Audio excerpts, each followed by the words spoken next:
Hello and welcome to Afternoon Tea with Karen and Twitter Jail and the Nazi Chorus Line.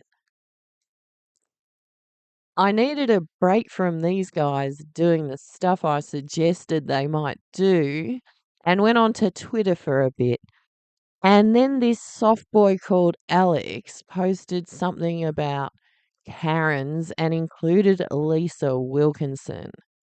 And I know who she has sex with.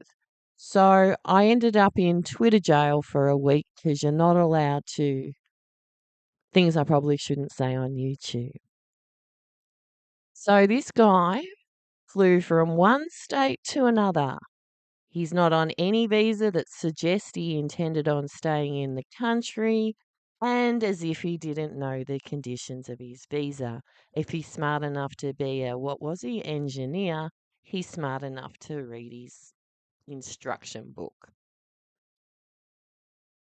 I used to think that they had something to do with the police union because they'd rumble with Antifa on the weekends, and the police would be there doing recruit training and penalty rates.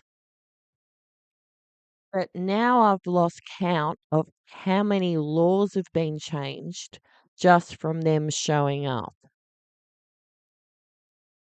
Order to ban the Nazi salute and Nazi symbols, the threshold for hate speech had to be lowered.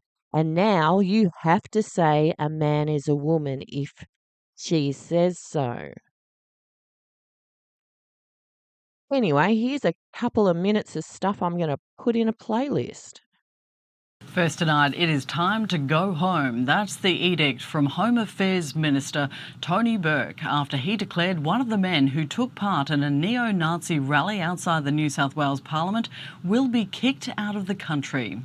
For more on this developing story, I'm joined by reporter Tallulah Thompson. And Tallulah, what does this mean for this man? Ursula, put simply, South African national Matthew Grutter no longer has a legal right to be in Australia. And if he doesn't leave immediately, authorities have warned he will find himself in immigration detention before being forcibly sent home. Border Force was late this afternoon contacting Grutter, outlining why his visa has been cancelled. Reasons almost certain to include his role in that neo-Nazi rally outside State Parliament here in Sydney a little over a week ago. The civil engineer was unmasked as one of the 60-odd black-clad men chanting Hitler Youth slogans and calling for the abolishment of the Jewish lobby. The stunt was condemned across the political spectrum as vile hate speech designed to divide, and inciting discord, the Home Affairs Minister says, is grounds enough to cancel a visa. Take a listen. If you're on a visa, you're a guest in a country. And if someone's a guest in your home and they just turn up to make arguments and direct the furniture, you tell them it's time to go home. And when a visa is cancelled, we tell somebody it's time to go home. Now, Matthew Grutter does have a family here believed to be Australian citizens, and the minister says the impact on them was taken seriously, but after weighing it all up, Ursula, the decision stands. He must leave. A prominent neo-Nazi accused of sending a vile, menacing message about a Sydney-based federal MP will stay behind bars until at least next month. Joel Davis is already on bail interstate, with the court rejecting his latest bid for freedom.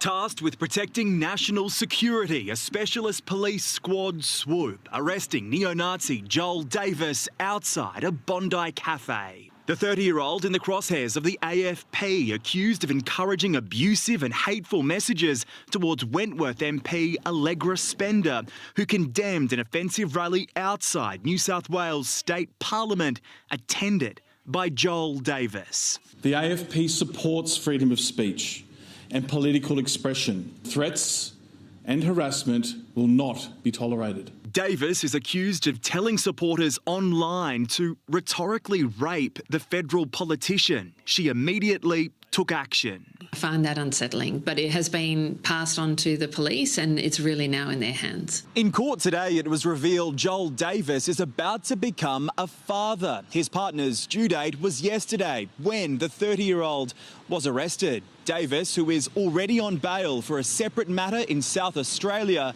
had his latest bid for freedom rejected by the magistrate. Police claim Davis sent the message on Telegram. He's charged with using a carriage service to menace, harass or cause offence. There's no such thing as a part-time neo-Nazi. That type of vile hate speech online is just intolerable, and the New South Wales Police do not tolerate it. We will make sure that she has the protection she needs around her, absolutely. Federal police say there's been a troubling rise in the harassment of politicians. Also arrested this week, a 29-year-old Tamworth man accused of making online threats to the Prime Minister. AFP officers seized a gel blaster rifle and ammunition from his home. For any member of extremist groups who engage in criminal activity, know that the AFP is watching you and is ready to take action. Putting neo-Nazis on notice as the country's social cohesion is tested. John Paul Gonzo, 10 News. Now, speaking of threats to the Prime Minister, this happened a while ago. Anthony Albanese makes civility plea after alleged threat from Aboriginal man. And there he is on Twitter. Can't work out how to put that in the browser. But Twitter, I mean. So the ABC's got the date there, the 9th of October. Man charged over alleged death threat against Prime Minister Anthony Albanese refused bail. Let's look for the word Aboriginal or First Nations or anything like that. Charged with using a carriage service. He posted on Facebook, "Mark my words, I will kill the Australian Prime Minister." Underneath the post, he allegedly made several comments, including, "Watch the news in 2 weeks. I don't have much to live for, and I am ready to sacrifice myself for God and the people." It is alleged he changed his profile picture to one of him holding a rifle and looking down the scope. The court was told the picture was taken when Mr. Lake attended an ADF boot camp in 2010, during which he received weapons training. However, the Australian Federal Police were sent screenshots after a tip-off, and they raided his home a few days later.